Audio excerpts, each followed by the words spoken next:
Porsche heavily updated the Cayenne for 2024 with new styling, updated tech, and new powertrains. 3 of those powertrains are now plug-in hybrids, and this Porsche Cayenne e-hybrid is what starts the electrified party. Let's take a closer look. Looking at the front of the Cayenne, Porsche did update the grille, hood, fenders, and the headlights.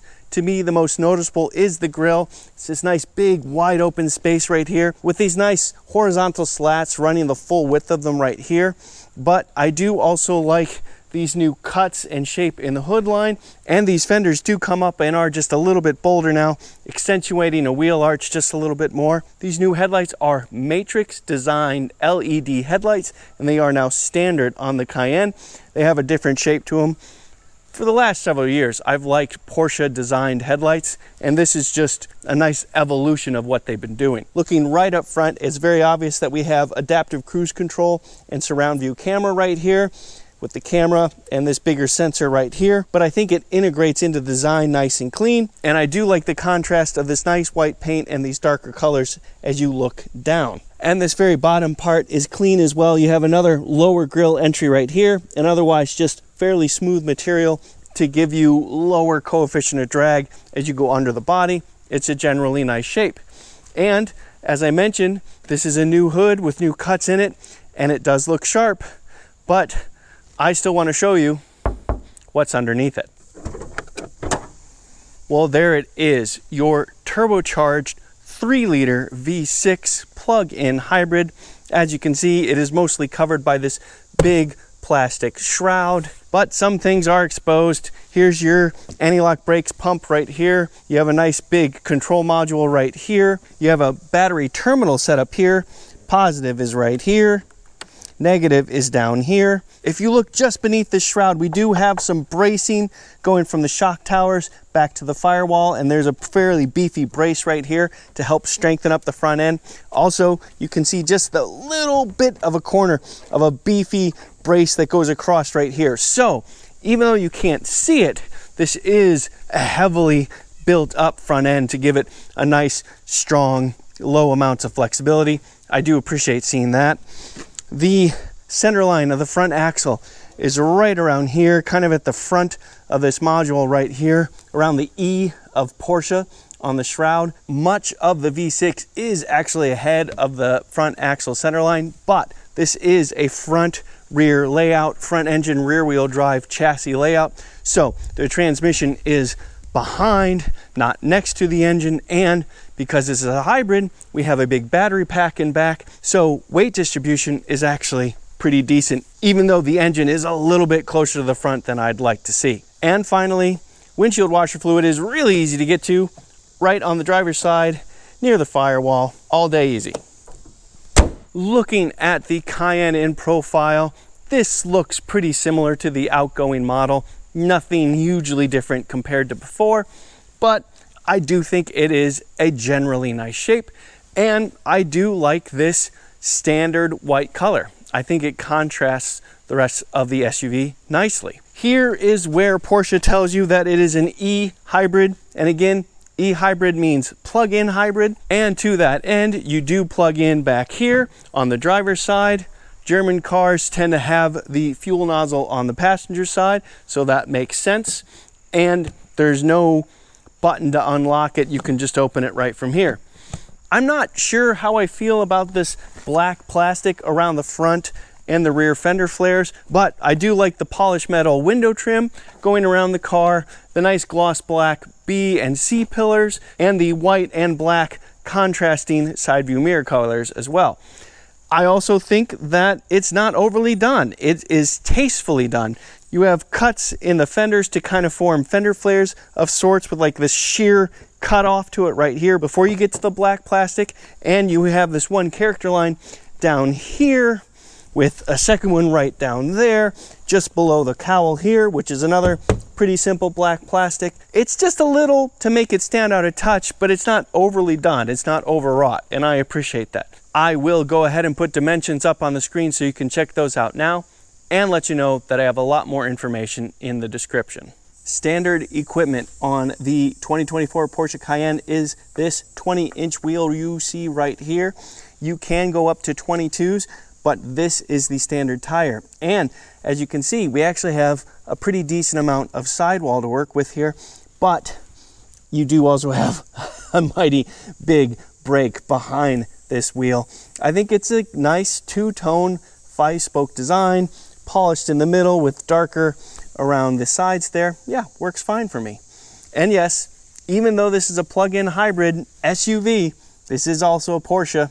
We do have a staggered wheel set, 255 millimeter section width tires up front, but 295 millimeter section width tires in the rear. Looking at the rear of the car, I think this is a distinct improvement over the outgoing model. The tail lights are a simpler, cleaner line that do go the full width of the car, but we do have some texture. This lens does come out a good 1.5 inches right here, kind of covers the Porsche lettering over here, so it's almost like it's got an awning almost. Beneath that, just a nice and simple Cayenne right there.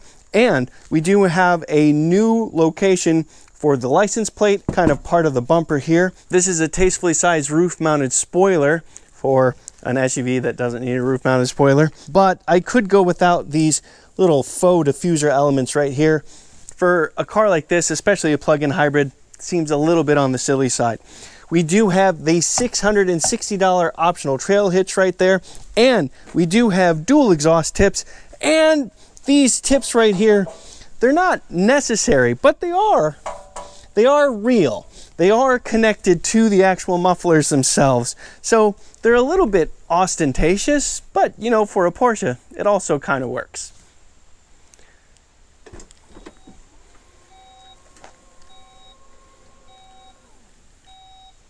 Open up the power lift gate and that reveals 26 cubic feet of storage behind the second row. And what has to be said is a kind of high loading floor. This being the plug-in hybrid, we do have the battery above the rear axle, and that does elevate things just a little bit. You do have a tiny bit more storage underneath the floor right here. That's largely for a tire inflation kit, tow hooks, things like that. We do also have these tie-down mounts on the floor, a little bit of netting here, and because this does have the optional air suspension, we do have this button right here, which can lower the Porsche to make it easier to load.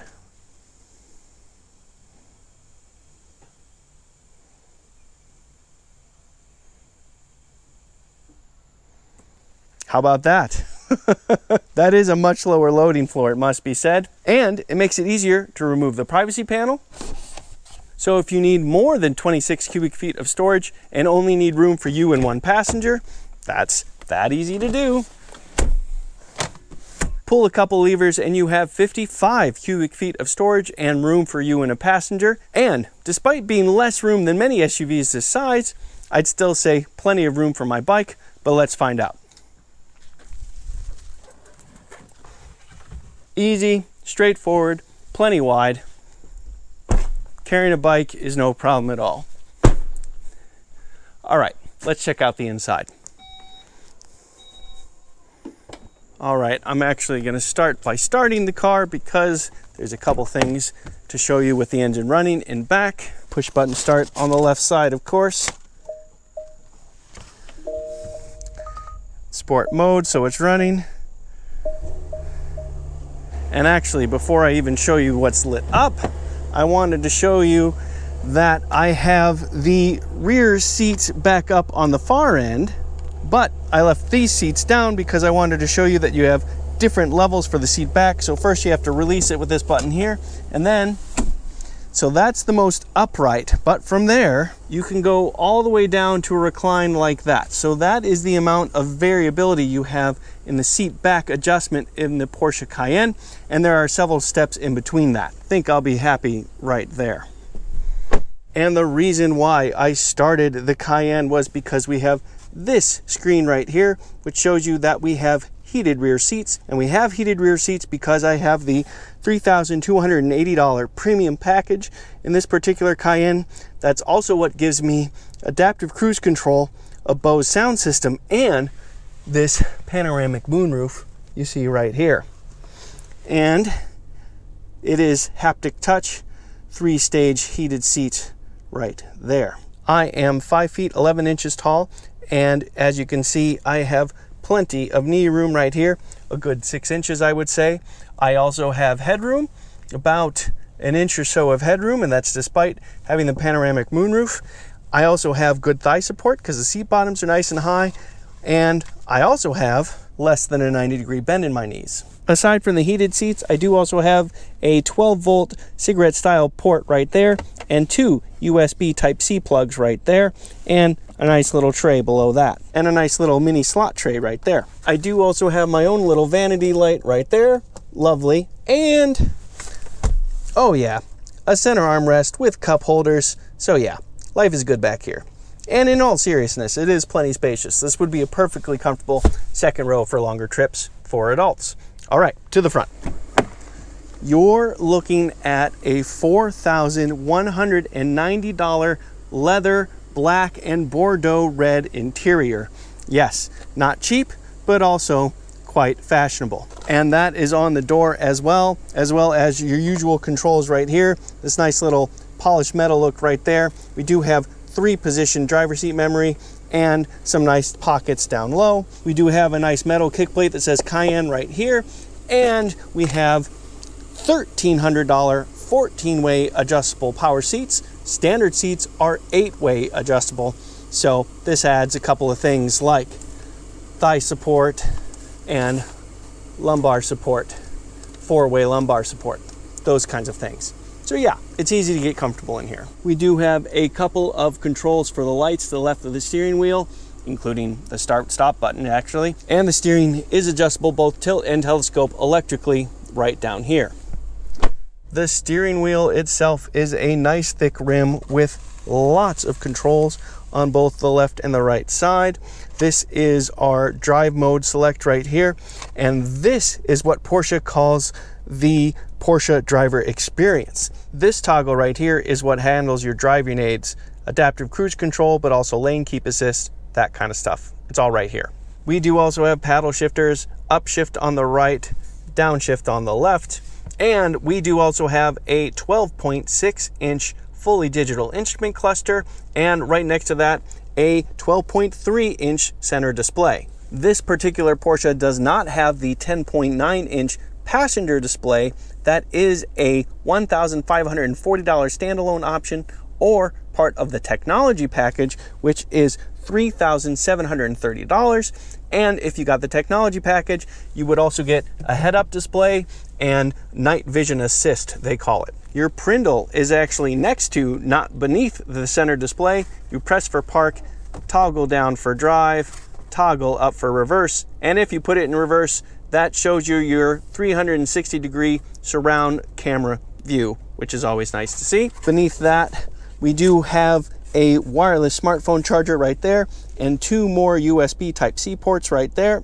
Here's your standard 2-zone climate control right here. Standard equipment are heated front seats, but this Cayenne has the optional for $850 ventilated front seats as well. As you can see, the center display has a lot of options right here, an easy toggle to get to more options right down here, and you also have wireless Apple CarPlay and wireless Android Auto as standard equipment. Down low, we do have this nice little tray right here, easy for smartphones, a couple of cup holders with another 12-volt cigarette-style plug right here, and more storage down here with a nice little light. It's all very lovely. Looking up, we do have controls for lights and our panoramic moonroof right here, including an electric privacy panel.